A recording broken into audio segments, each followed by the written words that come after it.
So, very warm welcome to all the devotees here. Today, we're going to begin chapter 16.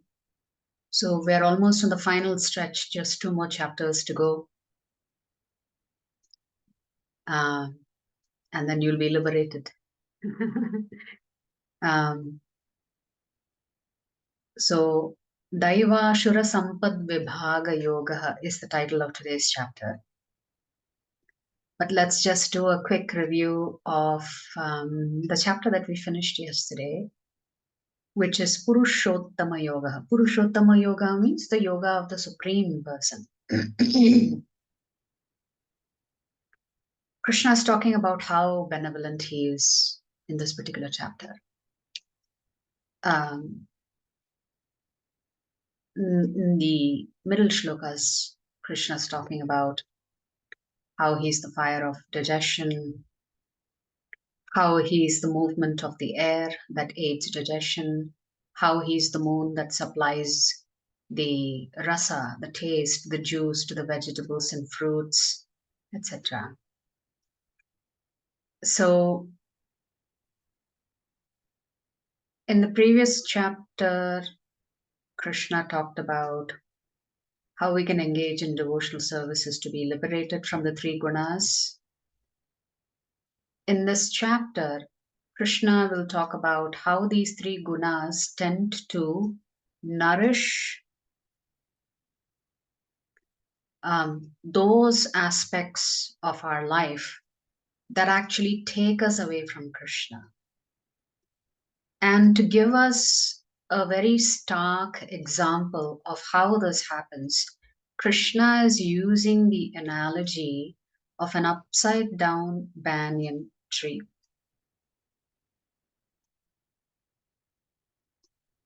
Some of us will move on the path of spirituality gradually. Some of us may move much faster than others. As we said, we have a custom-made plan for us by Krishna.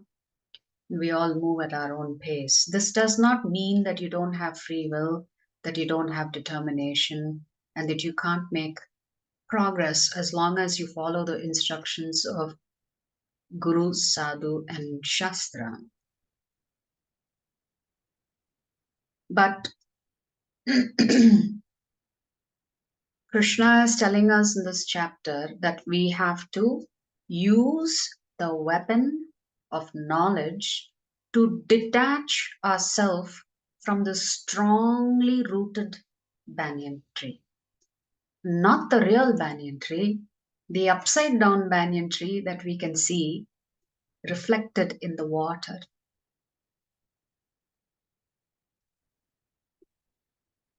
So, our scriptures say, our acharyas have said, that there are 9 stages of bhakti,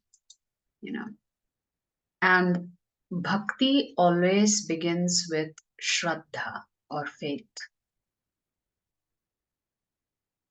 But along with that faith, to help that bhakti be nourished, you need the association of devotees. The devotees are like your,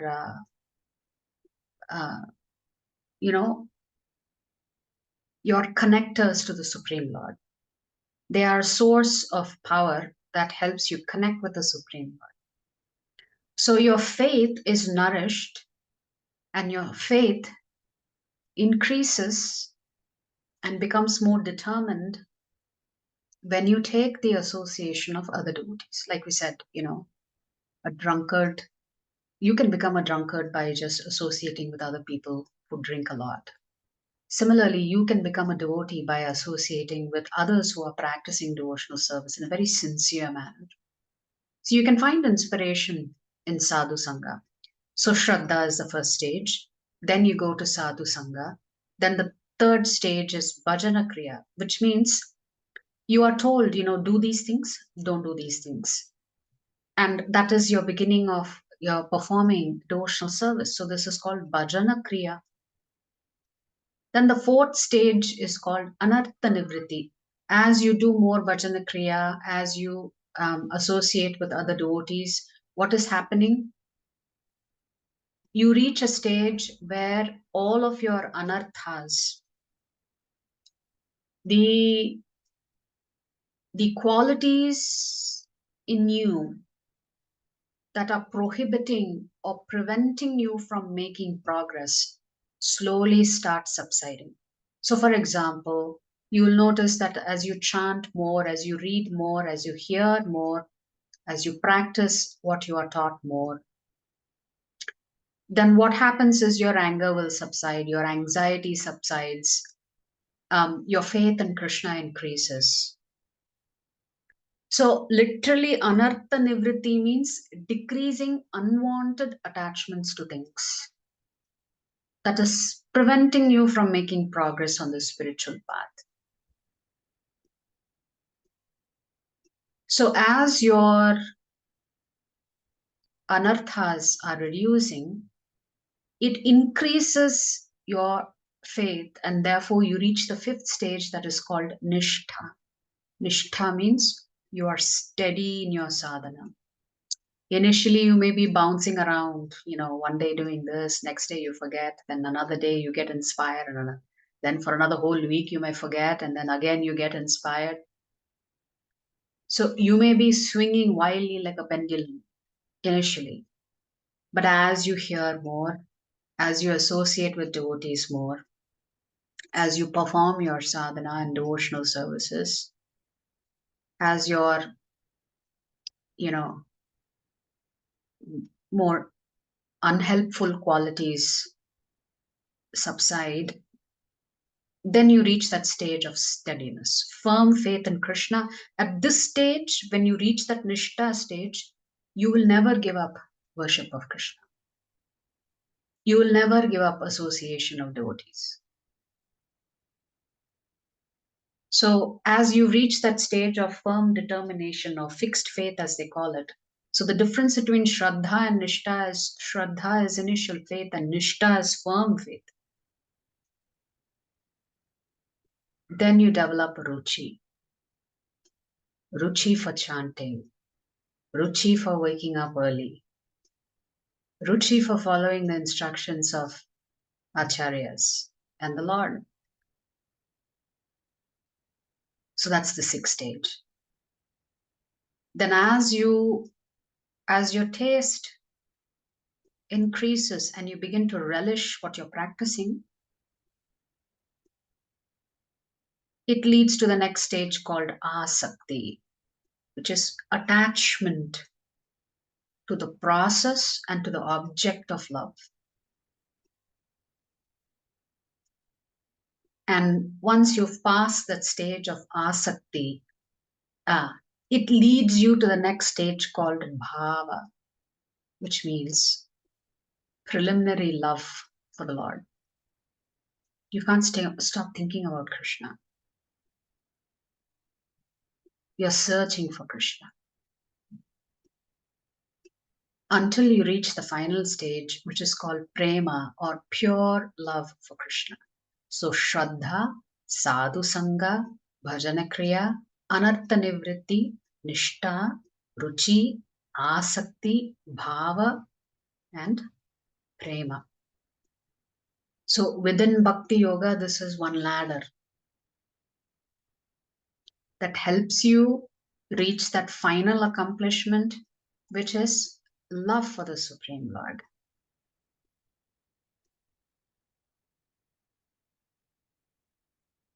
So this is how you actually get attached to Krishna. So if you want to make slow progress, if you don't want to follow the path of bhakti, but you're pursuing jnana yoga, then Krishna is saying which direction in that upside down banyan tree, that is the reflection of the real banyan tree, should you actually proceed. Should you go towards the root, or should you go towards the top of the tree where there may be very, very attractive fruits? So every limb has a different kind of fruit. Every branch, every twig are attracting you.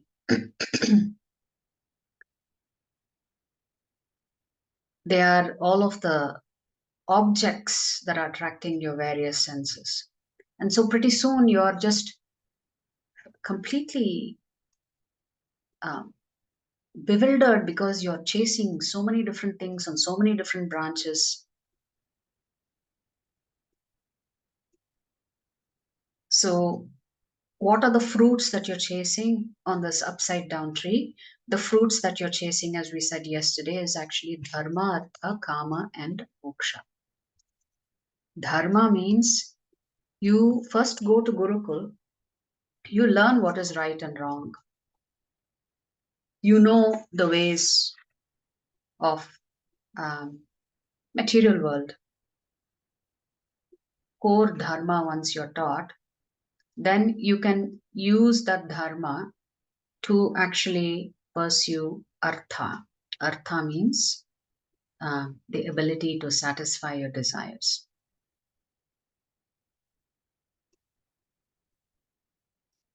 It's usually grihasthas that have desires. Brahmacharis, vanaprasthas, and sannyasis don't have desire because they are brahmacharis is focused on their studies. Vanaprasthas have already lived their life and they want to go into retirement.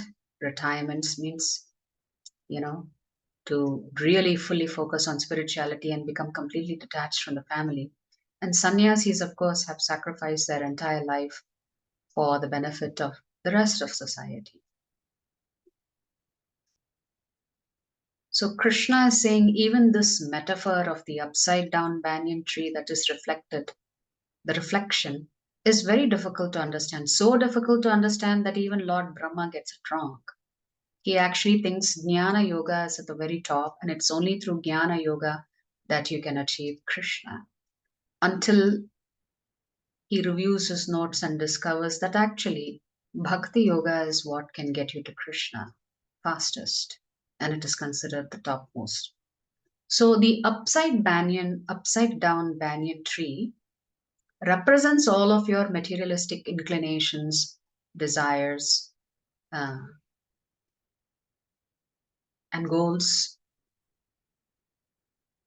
So once you are authorized to earn a living as a grahastha, then what do you do with those earnings? You begin to satisfy your various desires. So that is dharma, artha, kama.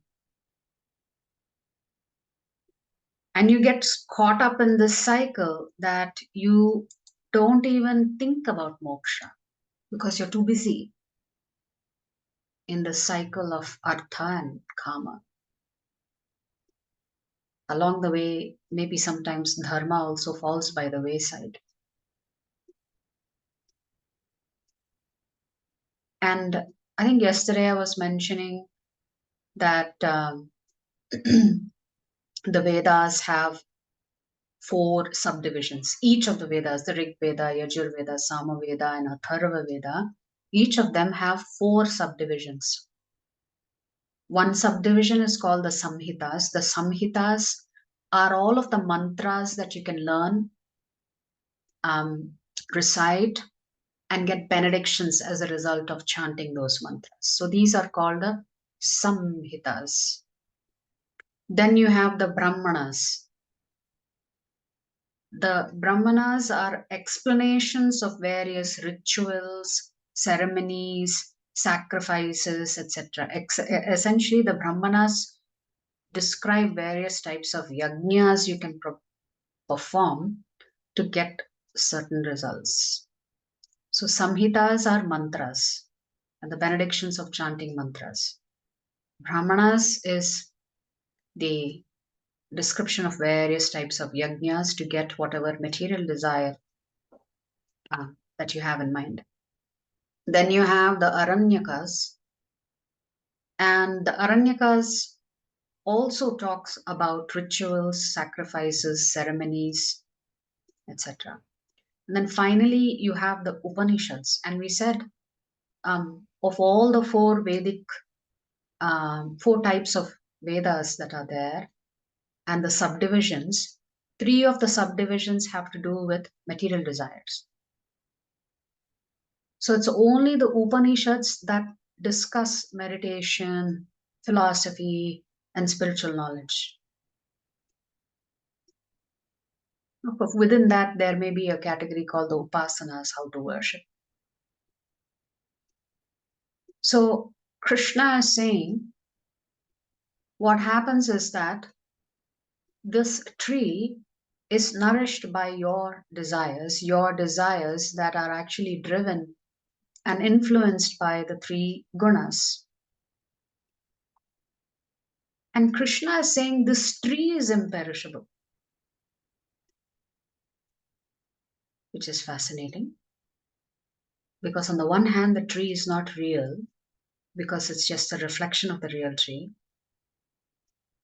But on the other hand, Krishna is saying the tree is imperishable because Prakriti goes through the cycle of creation, maintenance, destruction. Creation, maintenance, destruction. So this tree, this reflected tree, is getting nourished by the three modes of material nature. Prakriti is imperishable. And that we need determination, Krishna says, to cut this tree from the root. Actually, the root of this reflected tree, if you go towards the root, then you're heading towards spirituality. If you're going in the opposite direction, then you're heading towards demoniac qualities, which is what chapter 16 is about.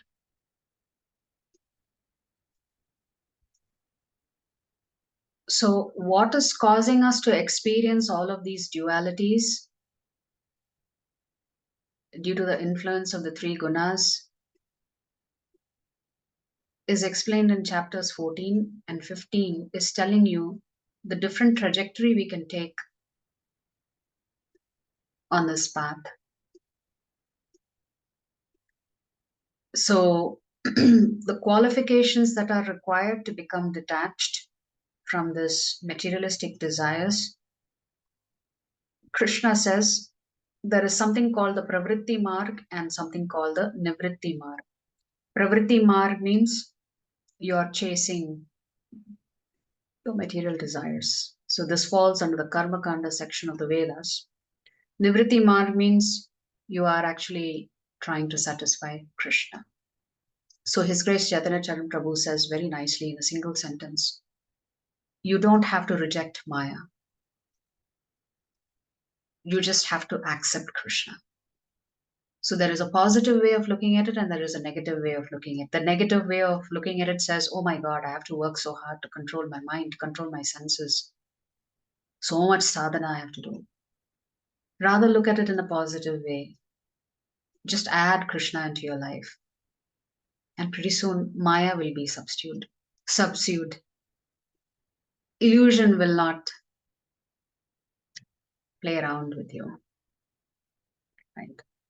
So sometimes when you're practicing sadhana also, one can become really proud. So there is a pastime from the scriptures that talk about a personality by the name of Lala Babu. And once he had gone to see some drama. And in that drama, there was a father and a daughter. And the daughter was getting very restless. And so the daughter gets up and tells the grandfather, I'm getting tired. Let's go home. So when this Lala Babu hears this child say, I'm getting tired, let's go home, it acts like a wake up call for him. He thinks, I'm also getting tired. I want to go home. In the sense that, I'm a wealthy businessman. At the same time, I'm worshipping Krishna. It's time for me to get serious about the spiritual path. So this Lala Babu also had a friend who was also a wealthy businessman. So Lala Babu decides, who happened to reside in Vrindavan, that other wealthy businessman. So Lala Babu decides to move to Vrindavan and he goes in search of a guru. And he seems to have found his guru, and he was very anxious to be initiated into the spiritual path formally by the guru. But each time he would ask, his guru would reject and say, "You're not ready. You're not ready. You're not ready."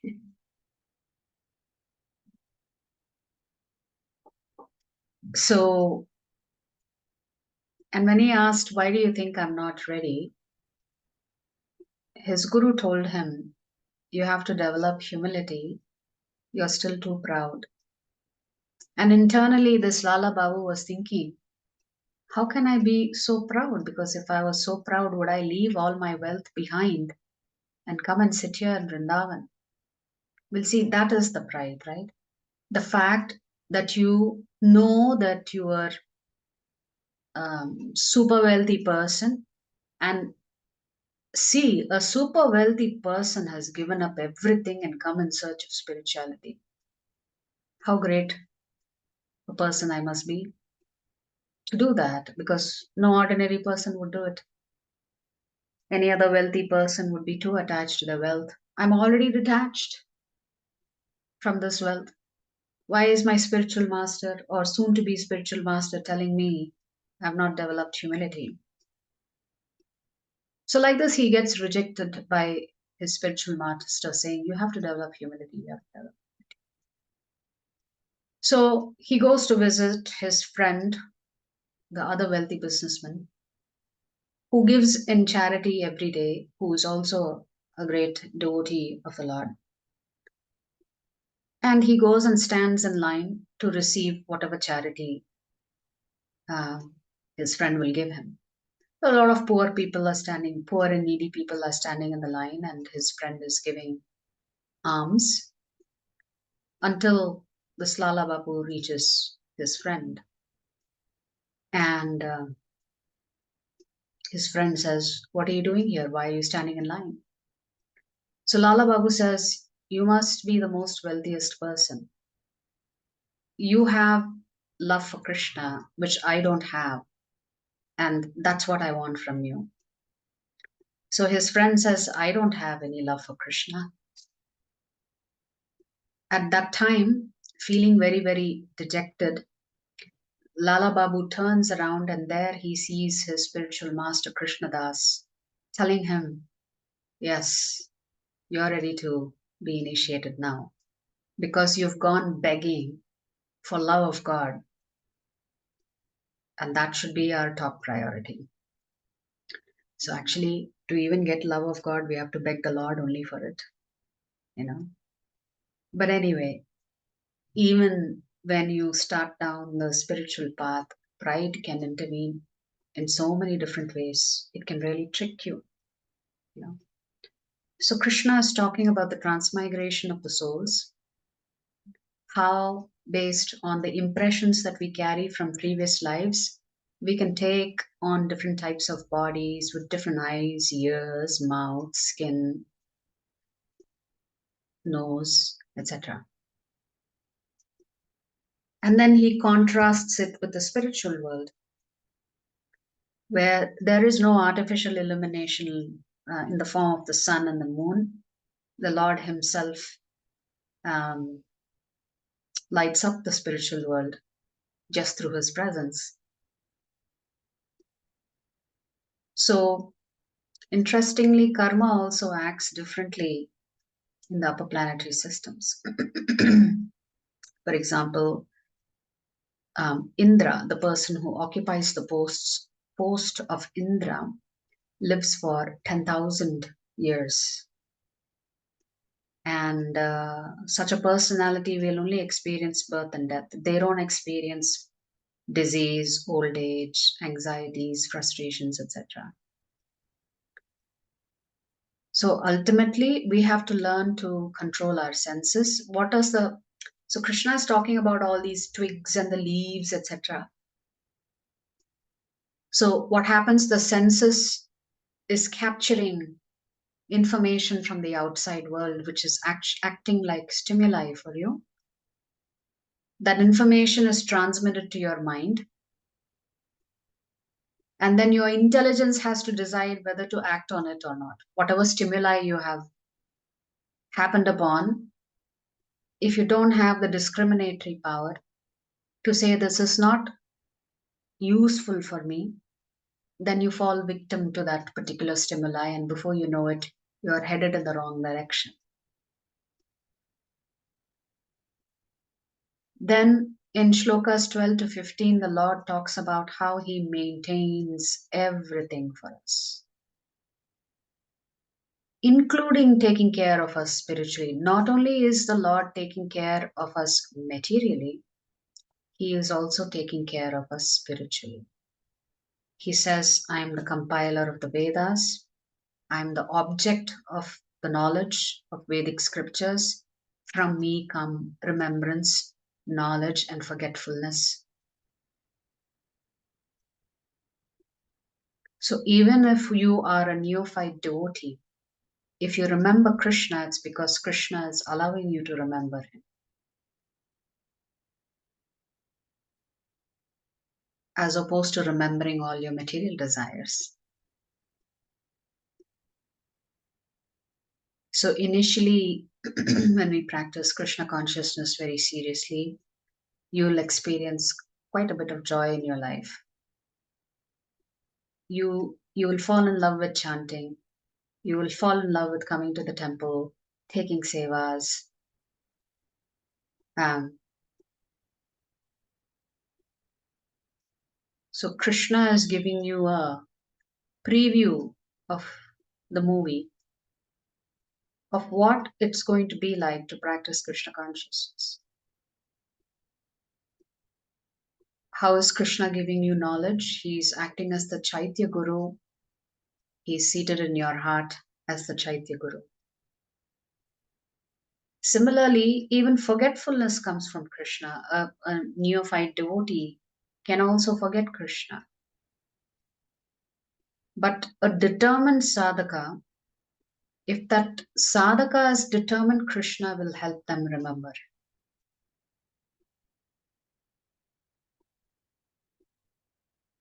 So, what makes us forget Krishna is our innumerous material desires. So, Krishna is essentially stating he's all powerful. He can expand and contract, he can give and take. He's the source of everything, including Krishna can expand and contract time. So, let's look at a beautiful pastime of how Krishna expands and contracts time. When Krishna enjoys the rasa dance with the gopis, the acharyas explain that Krishna has danced with the gopis for 4.3 billion earth years, which is one daytime of Lord Brahma. That's how long Krishna danced with the millions and millions and millions of gopis in Vrindavan. It's not a small amount of time. So when you're experiencing bliss, time expands. Krishna expands time, allows you to experience the bliss of associating with him. Similarly, Krishna can also contract time. There was a wonderful devotee in South India who wanted to visit Badrinath, and he walks all the way. He's an elderly gentleman. He walks all the way to Badrinath and reaches the temple only to discover that the day he reached is the same day that they were locking the doors because winter time had arrived and the priests and everybody was leaving town. So the priest told the old man, what are you going to do? The old man said, I'm too weak and tired from my journey. I cannot come down the mountain now. So I'll stay here. So the priest offers a prayer for this old man. And the old man is deeply chanting the Lord's names, trying to figure out how is he going to survive for another 6 months on top of the mountain in the biting cold winter.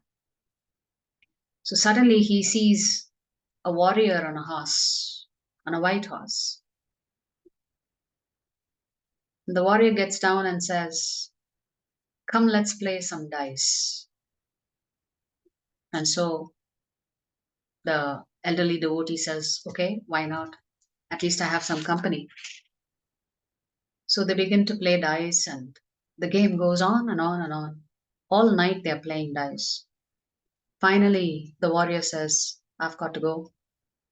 You better get some sleep." So this old man goes to sleep. And the next morning, when he wakes up, he sees the priest and others coming back in a big procession. And he asks them, "How come you've come back so soon?" And the priest looks at him and he says, "What do you mean we've come back so soon?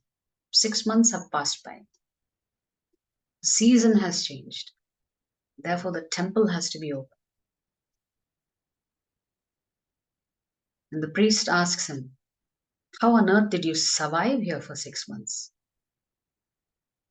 And suddenly the old devotee realizes that the Lord himself had come to play dice with him for 6 months. He thought it was just one night. That's how long he was playing with the Lord. So the Lord can also contract time for his devotees. So the essence of all of Vedanta, we said, is actually in the three shloke Gita. So I suppose it's worth looking at these three shloke again. So let us see how I can get back, because this is chapter 16. So here Krishna is saying in 15, which is a very important shloka, "I am seated in everyone's heart, and from me come remembrance, knowledge, and forgetfulness. By all the Vedas, I am to be known. Indeed, I am the compiler of the Vedanta, and I am the knower of the Veda."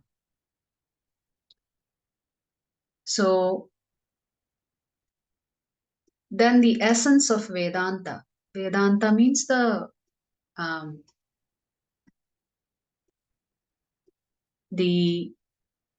summary of all knowledge contained in the Vedic scriptures. Krishna is going to summarize it in these three shlokas. So Krishna says there are two classes of being, the Kshara and Akshara. Kshara are those who are fallible, Akshara are those who are infallible.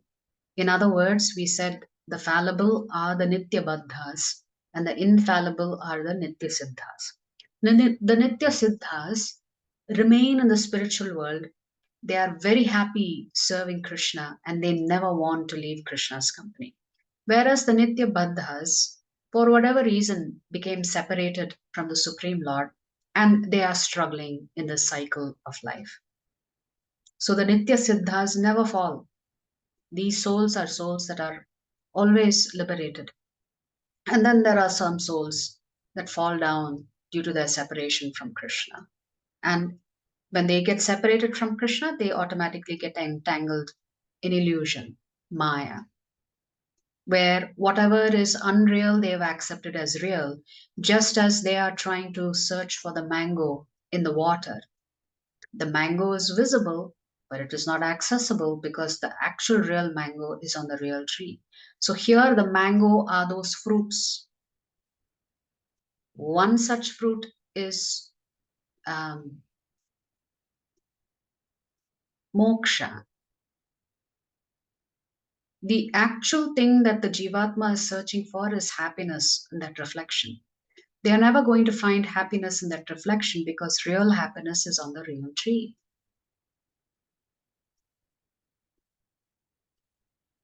So it seems like the fruit is always visible, but it's just you are not able to experience it permanently.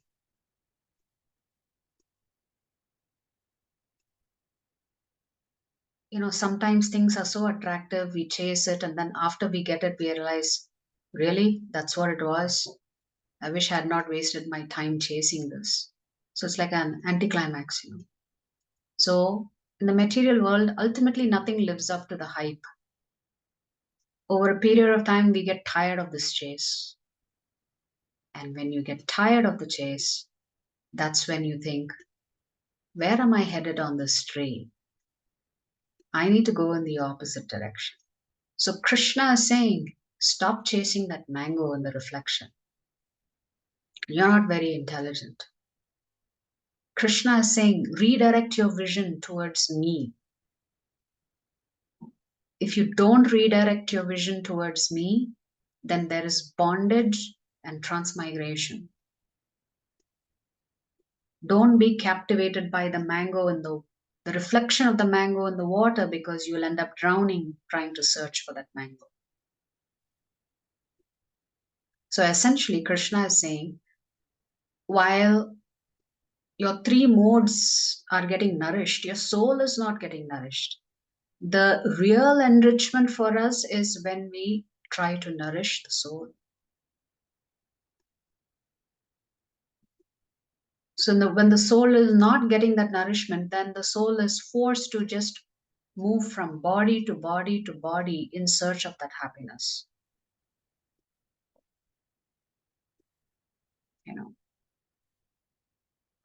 The gopis never forgot Krishna even for a single minute. They were always meditating on Krishna. They were always singing about Krishna's glories. They were always thinking about Krishna. When will I see Krishna? When will I associate with him? Like that. So Narada Muni comes to visit the gopis to see how engrossed they were thinking about Krishna.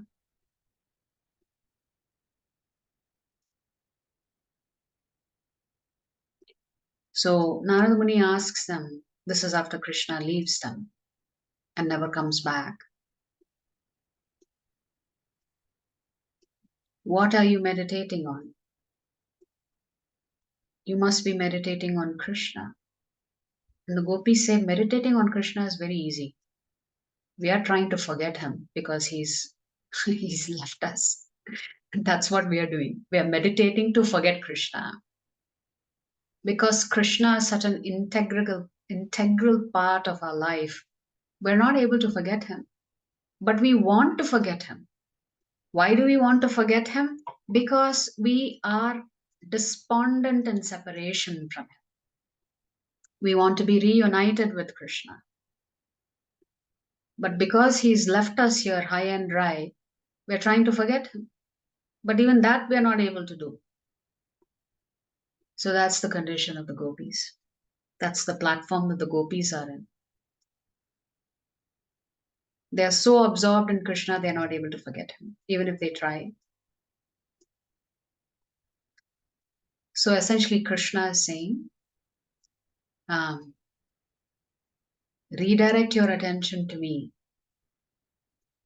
because you are in that fallible category.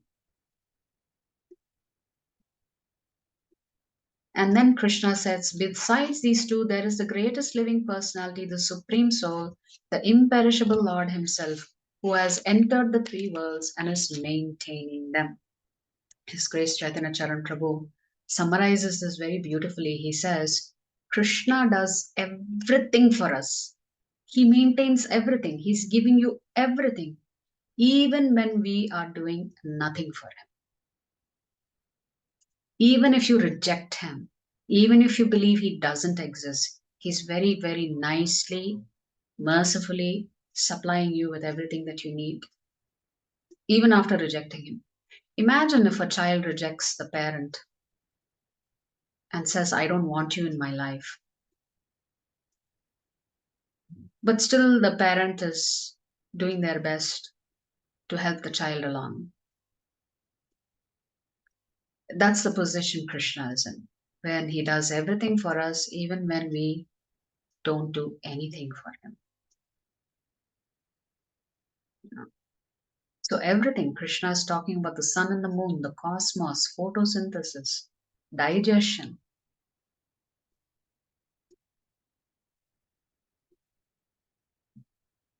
So essentially, Krishna is saying, don't you see how benevolent I am?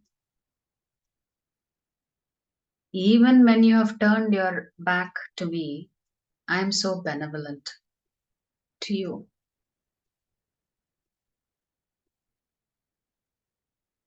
So when we have a deep sense of gratitude for everything that we have in our life, that's when we should be ready to turn to Krishna. Right?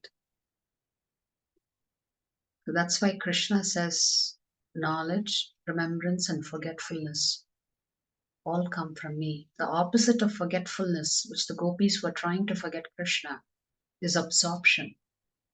They were completely absorbed in Krishna. So in the 17th shloka, Krishna does not refer to himself as I.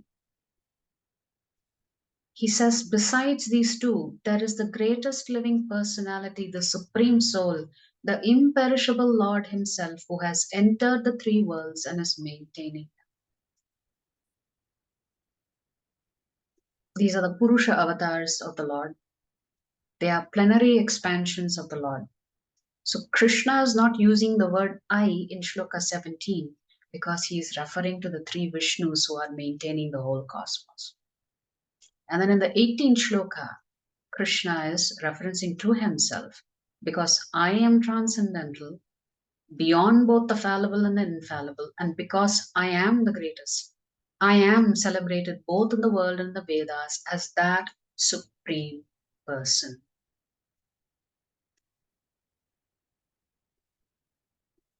So we need eyes to see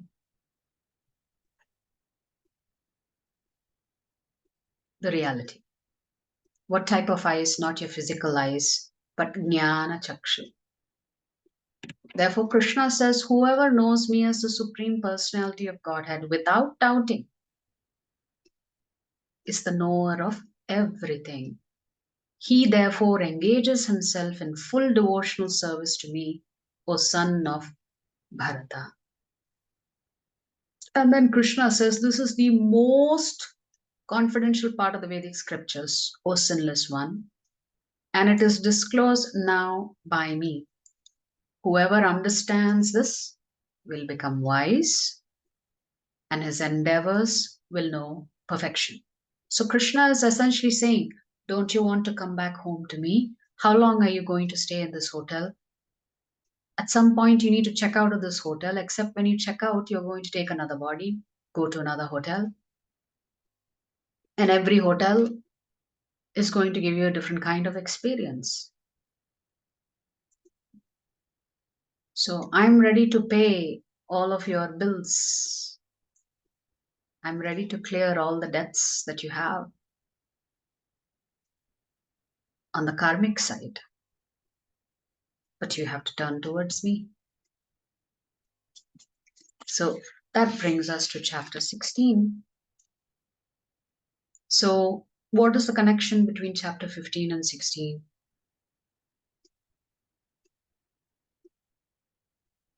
The connection is on that upside down reflection of the banyan tree, you can either go up or down. If you go up, your piety is increasing. If you go down, it's going to pull you down towards more and more demoniac qualities. Krishna is saying, be careful which one you are watering in this particular chapter. Daiva Sura Sampad Vibhaga Yogaha. So this chapter 16 is about two things. In very brief shlokas, 3 shlokas, Krishna is going to talk about how you can climb that banyan tree in the opposite direction towards the roots, because the roots are connected to the real root in the spiritual world. And in the rest of the chapter, Krishna talks what is the pitfall for us if we go in the opposite direction. we end up getting entangled. So before we begin, let's offer our most humble obeisances to His Divine Grace, A.C. Bhaktivedanta Swami Srila Prabhupada, Srila Prabhupada Ki Jai. So the acronym for today is DOOR. So divine and demoniac qualities is what Krishna is going to talk about. Those aspects that prevent us from heading in Krishna's directions. And then Krishna talks about what do people with these demoniac qualities think, how do they act, how do they conduct themselves. And of course, Krishna will always give us a solution, how to get rid of these demoniac qualities.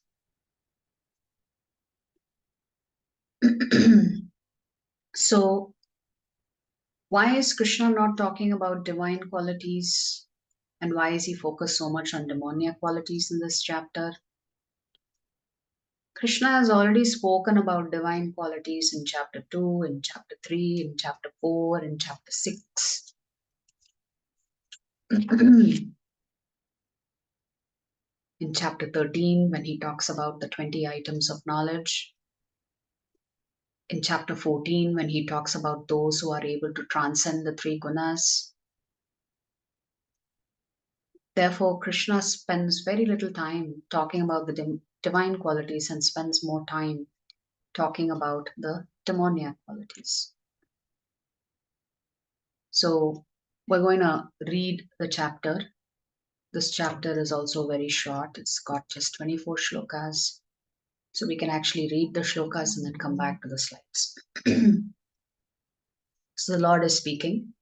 Fearlessness, purification of one's existence, cultivation of spiritual knowledge, charity, self-control, performance of sacrifice, study of the Vedas, austerity, simplicity, non-violence, truthfulness, freedom from anger, renunciation, tranquility, aversion to fault finding, compassion for all living entities, freedom from covetousness, gentleness, modesty, steady determination, vigor, forgiveness, fortitude, cleanliness, and freedom from envy and from the passion for honor.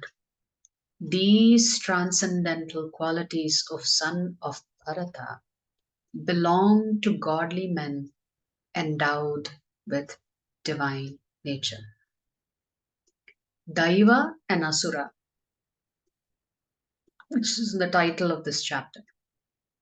Those who have divine qualities and those who have demoniac qualities.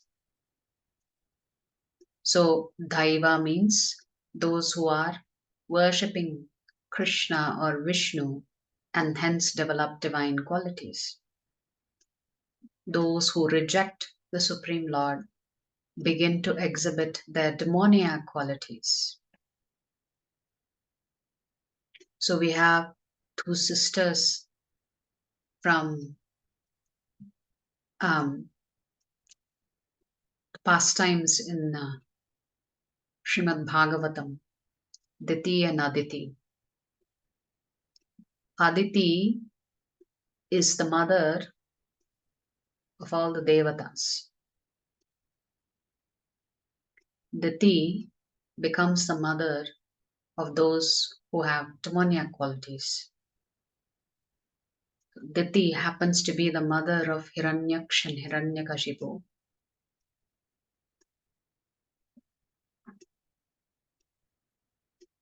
So those who are connected to the Supreme Lord will develop divine qualities.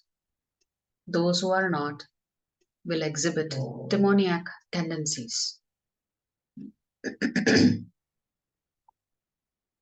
So Krishna is going to summarize the 6 demoniac qualities as follows: pride, arrogance, conceit, anger, harshness, and ignorance.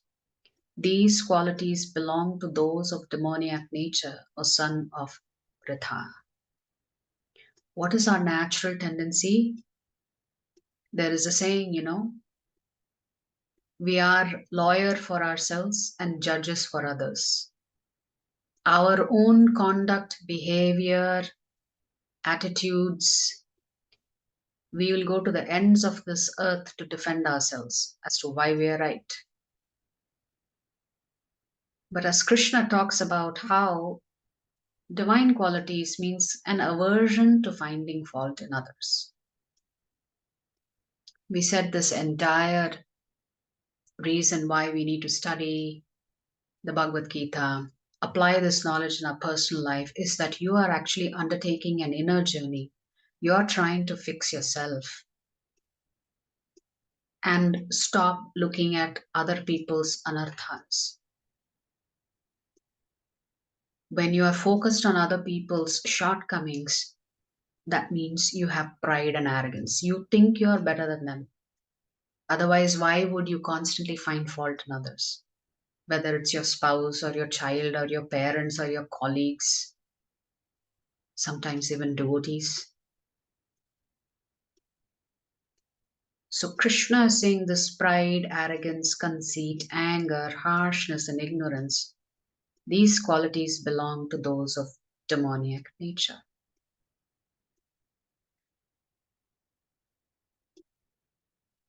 And then Krishna says the transcendental qualities are conducive to liberation, whereas the demoniac qualities make for bondage. Which means if you develop these good qualities, it will ultimately lead you to the path of moksha. But if you continue to nurture the demoniac qualities, you are only getting bound up tighter and tighter in this cycle of transmigration. And then Krishna says, do not worry, O son of Pandu, for you are born with the divine qualities. So after Krishna has spoken about the 6 negative qualities, Krishna is reassuring Arjuna, don't worry, I don't think you're a demon. You have divine qualities. O son of Pritha, in this world, there are 2 kinds of created beings. One is called divine and the other demoniac. I have already explained to you at length the divine qualities. Chapter 2, 3, 4, 13, 14.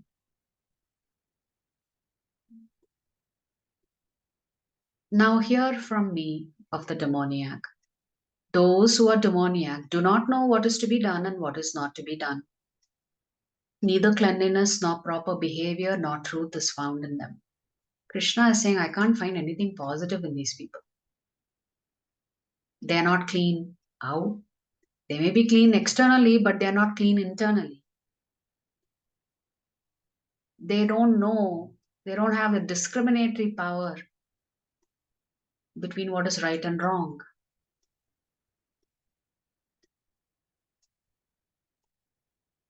As Hiranyakashipu was searching for Vishnu so he could destroy him,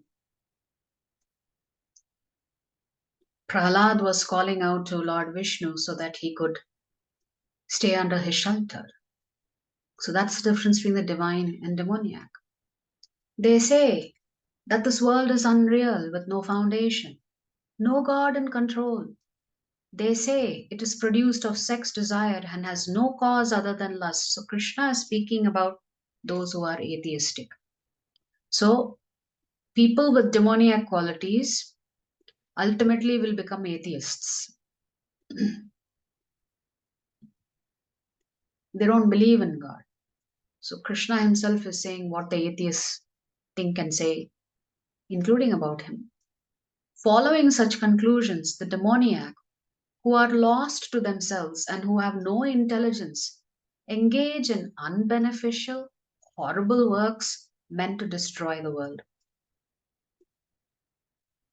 Hiranyakashipu had intense determination, otherwise, how could he have done that tapasya and got whatever boon he got from Lord Brahma?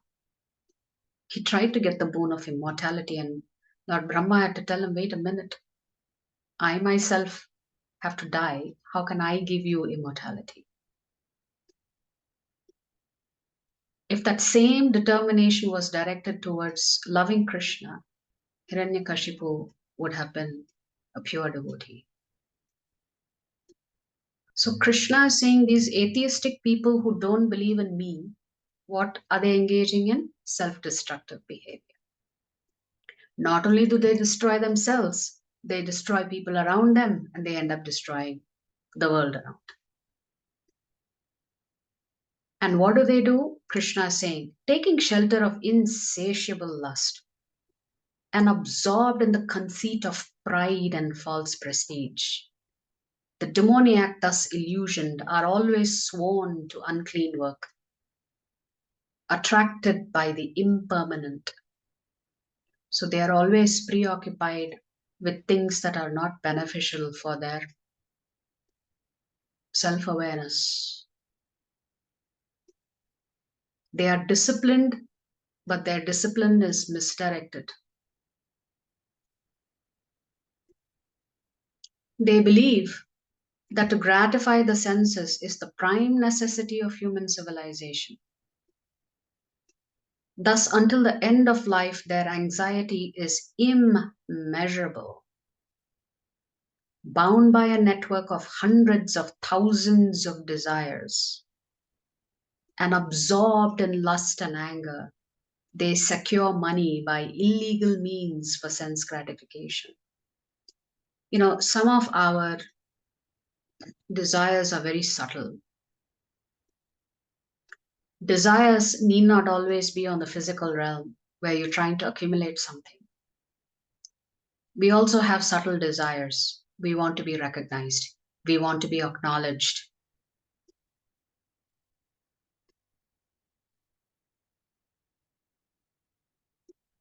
These are also material desires. There's nothing spiritual in them.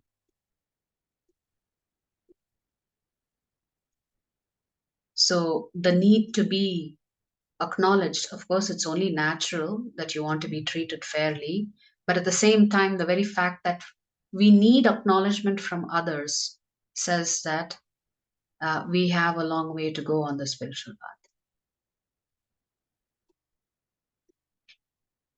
So much so that these demons, Krishna is saying, they use adharmic means to accumulate whatever they want.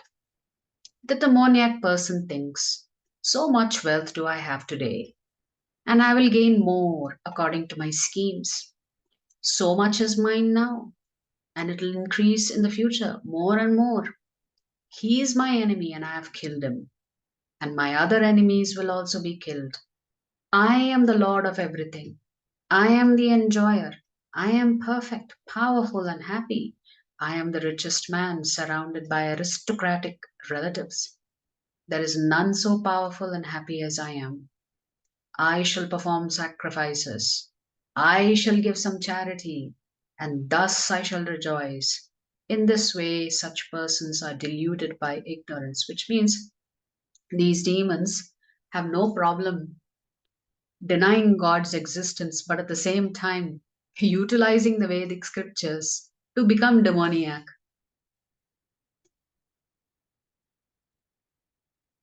To take advantage of the scriptures to do intense austerity and get some fabulous boons that's simply going to destroy them. Thus, perplexed by various anxieties and bound by a network of illusions, they become too strongly attached to sense enjoyment and fall down into hell. So, Krishna is saying, what is their destination? They're just going to suffer more and more. Self complacent and always impudent, deluded by wealth and false prestige, they sometimes proudly perform sacrifices in name only, without following any rules or regulations. Krishna is saying such people, they do all kinds of things, but they actually are not following proper protocol as per the Vedic scriptures.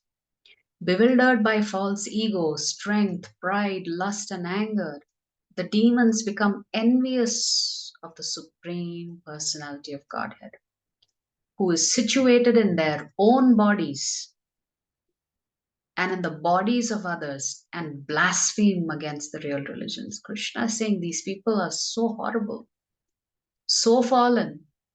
I am there within them, but they become envious of me.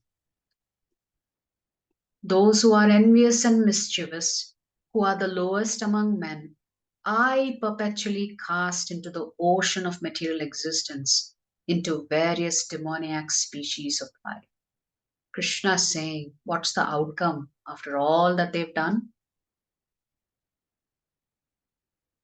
Because they enjoy the demoniac tendencies, then they're going to get bodies where they will enjoy it more and more. Attaining repeated birth amongst the species of demoniac life, O son of Kunti, such persons can never approach me. Gradually, they sink down to the most abominable type of existence. So, Krishna is warning us, you go down in the opposite direction of that reflected tree.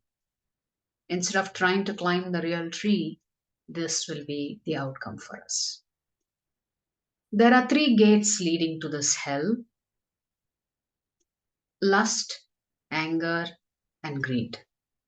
Every sane man should give these up, for they lead to the degradation of the soul. So Krishna is saying, as long as all of us have some lust, some anger, some greed, our consciousness is going to be degraded. Degradation of consciousness means putting a greater distance between you and Krishna. So what happens to the man who has escaped these gates of hell? The man who has escaped these three gates of hell, O son of Kunti, performs act conducive to self-realization and thus gradually attains the supreme destination. In one of the classes, we were speaking about how self-discipline leads to self-awareness, self-regulation, and ultimately self-realization. So this whole concept of self means you have to focus on yourself, not on others. You have to develop yourself spiritually and not worry about others. Of course, one day you will worry about others when you start preaching. But ultimately, this is an inner journey. It's not pretending to be a devotee externally by applying tilak and, your hands are inside the bead bag. That's nice. It's better than not having beads, not having a tilak. You started your journey, but a neophyte devotee focuses on the externals. A more advanced devotee realizes they have a long way to go because they need to work on themselves internally. He who discards scriptural injunctions and acts according to his own whims attains neither perfection, nor happiness, nor the supreme destination. Krishna is saying, what's the point of working so hard and working against me? In the end, you'll not be happy. In the end, you'll not achieve any perfection. In the end, you'll go further and further away from me, which means your destination is quite far off. Then Krishna says, one should therefore understand what is duty and what is not duty by the regulations of the scriptures. So Krishna is saying, this banyan tree, the Purusharthas, Dharma, Artha, Kama, and Moksha, Krishna says, yeah, you can do Dharma, Artha, Kama. After some time, you will realize endlessly satisfying your endless desires is actually quite frustrating. And then you will seek the path of truth, the absolute truth. So Krishna is saying, first you need to know what is your duty and what is not your duty. Knowing such rules and regulations, one should act so that he may gradually be elevated. So now we can come to the slides and we can move through the slides really quickly. So the acronym for today is DOOR, and the single word summary for today is inmates. chapter 15, the single word summary was the Vedas, the GPS that's going to point you towards the spiritual world. The inmates are divine and demoniac qualities. It is said that in the Satya Yuga, the Devas were on different planetary systems, the Asuras were on different planetary systems. So there was a physical distance between them as much as there was a spiritual distance between them. But in the Treta Yuga, the divine and demoniac qualities lived on the same planet. In Dwapar Yuga, the divine and demoniac qualities resided in one single family. And in Kali Yuga, the divine and demoniac qualities exist in a single individual. That means, ultimately, we have both divine qualities and demoniac qualities. Krishna is saying we have to overcome our demoniac qualities in order to make progress. But we can simply focus on developing divine qualities and automatically the demoniac qualities will get subdued. So Krishna has talked about the 26 divine qualities in this chapter 16 and the 6 demoniac qualities. Those who are godly and those who are not. Now the question is, how do they develop? What's the result of these qualities?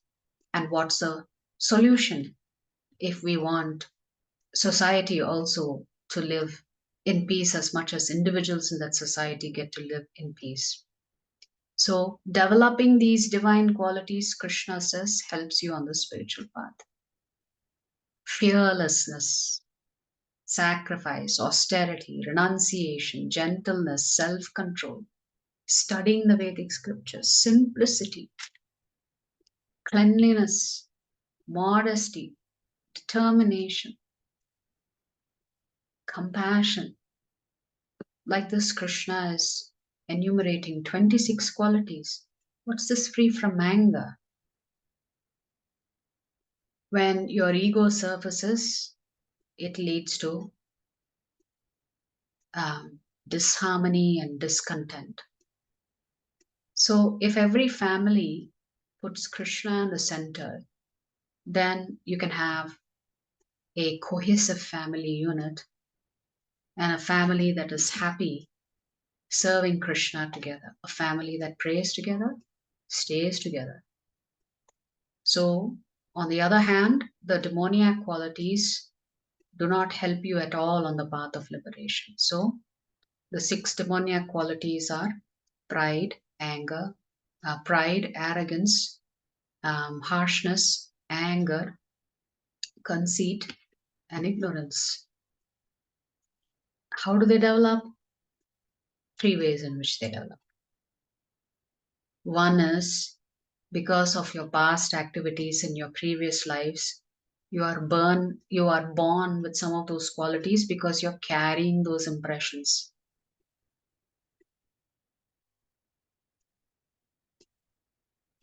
Second, these qualities develop based on who you associate with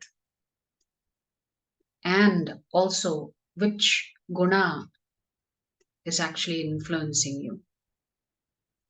And the third way in which they develop is what qualities are you practicing?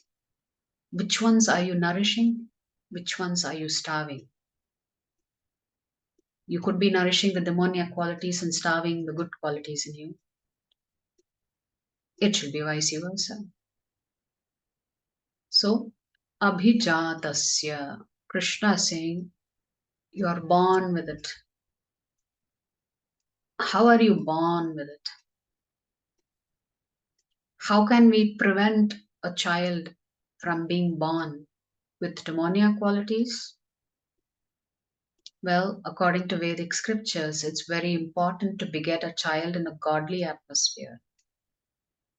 Therefore, so many samskaras are recommended for us to follow, beginning with Garbhadana samskara.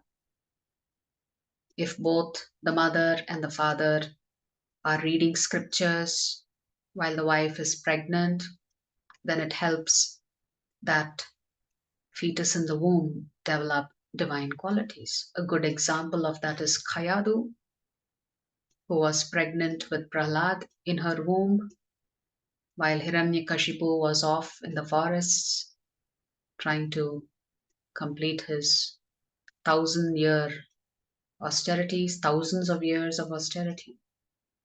And because she comes in contact with a great saint like Narada Muni, the child in the womb becomes a pure devotee of the Lord. Therefore, Garbhadhana Samskara is important. Nature. Our association with the modes of material nature decide our qualities. So, the two gunas that lead you to demoniac qualities is Rajogun and Tamogun. The guna that leads you to divine qualities is obviously Sattva. As we said, Sattva Gun is a good springboard for you to practice spirituality. It prepares you, it readies you to practice spirituality. The third way in which these gunas are developed is what you choose to feed. Whatever you practice every day is what's actually going to be revealed in you. So, essentially, the negative qualities bind you, the virtuous aspects can liberate you. So, what's the solution? We talked about this in chapter 2. The best solution is what we call ABCD, Sadhu Sangha, which is the third stage, third limb on the path of bhakti. Shraddha, Sadhu Sangha is the second. Bhajana Kriya is the third. Bhajana Kriya is in the association of devotees you are hearing, chanting, learning, applying your knowledge. B is for reading books, not any book, of course. We're talking about scriptures here. C is for chanting, because in Kali Yuga, the Yuga Dharma is Harinam Sankirtan. So you can chant all the time. Then D is for deity seva. D is also for changing your diet. Change your diet simply by offering everything that you prepare at home to Krishna and then honor it as prasadam. If every one of us does this, then the family is happy and ultimately the community is happy, the nation is happy, the world is at peace. So Krishna tells Arjuna he's not demoniac. Of course, Arjuna has not asked that question, but just in case there was some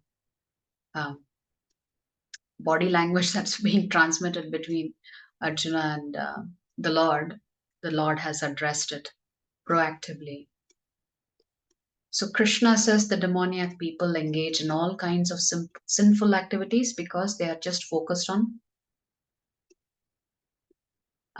gratifying their senses.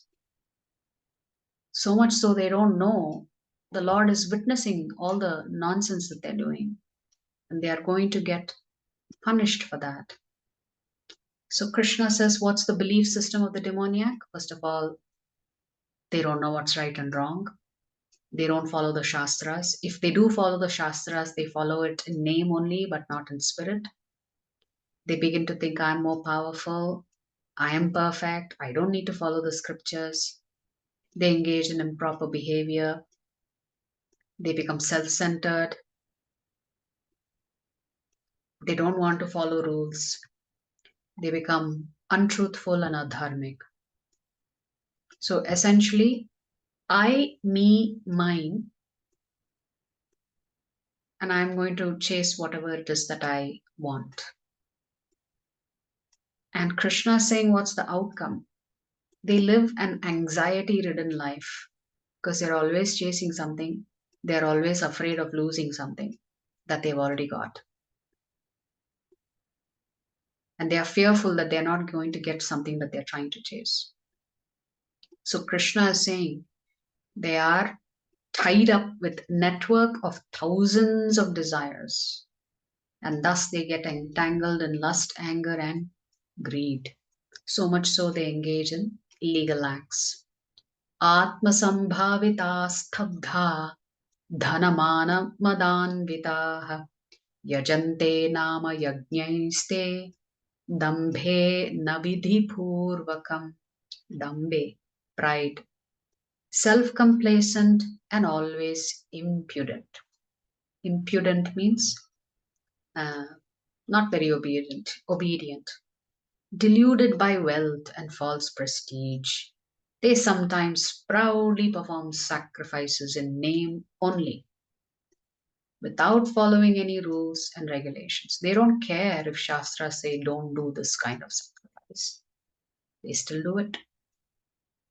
Therefore, avidhi purvakam, they don't follow scriptures at all. Because of their wealth and what they've accumulated, they have the false sense of pride and ownership. Sometimes they may also take a sannyas dress without following any rules and regulations. And they may preach whatever they want. They may tell anybody, there is no standard path. You can follow any path you want. Follow mine. Therefore, they go towards hell. How to remove these demonic qualities? Krishna says we have a choice. What is that? First of all, understand what's leading you down the path away from me towards hellish life.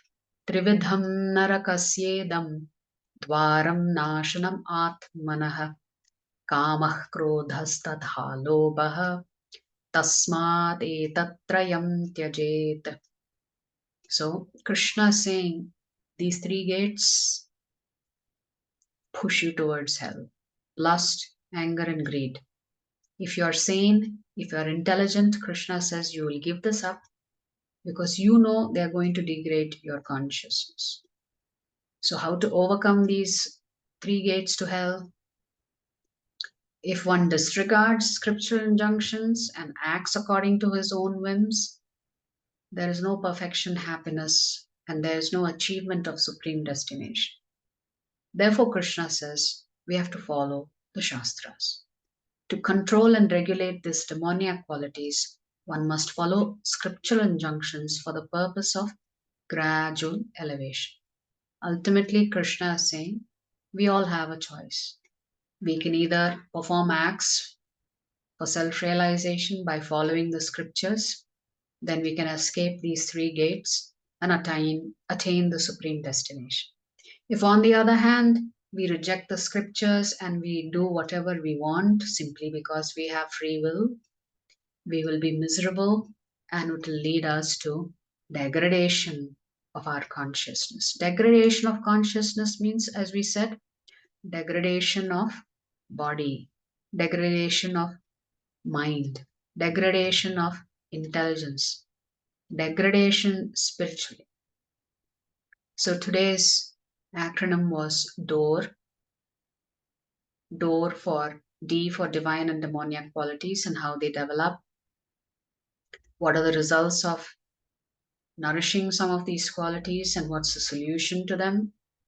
And then Krishna's talking about the belief systems, the attitudes, the characteristics, the qualities of these demons. Ultimately, what we should do to remove the demoniac qualities, we need to be aware of the three gates to hell. And by performing devotional service, we can overcome these three gates and move in the direction of Krishna. So today's chapter was all about the inmates in this jail. So the inmates are our own divine and demoniac qualities. It's up to us what we want to nourish, depending on what our goal and objective is. If we want to go back to the spiritual world, then we need to nourish and practice the divine qualities. If we don't care, then we know what the result is going to be. So tomorrow, chapter 17 is called Shraddhatraya Vibhaga Yoga, the divisions of faith. Arjuna is going to ask a question. Based on that question, Krishna is going to speak about how the gunas. So essentially, the question Arjuna is asking is, let us say I am not totally divine. I am not totally demoniac. I'm somewhere hanging in between. I have some faith, but sometimes I do things opposed to that faith. Arjuna will ask, what happens? What category do these people fall under? Krishna will answer that question. So join us tomorrow for Shraddhatraya Vibhaga Yoga, which is the divisions of faith, which means faith under the influence of the three gunas. And what happens when we are practicing different levels of faith depending on which guna is actually influencing us. Join us tomorrow where we will learn a little bit more for the 17th chapter. Thank you very much for joining us today. Vancha kalpatarubhyascha kripa sindhubhya evacha patitanam pavanebhyo vaishnavebhyo namo namaha. Anantakoti Vaishnava Vrinda ki jai. Jagat Guru Srila Prabhupada ki jai. Srila Gurudev ki jai. Shri Gaur Nitai ki jai.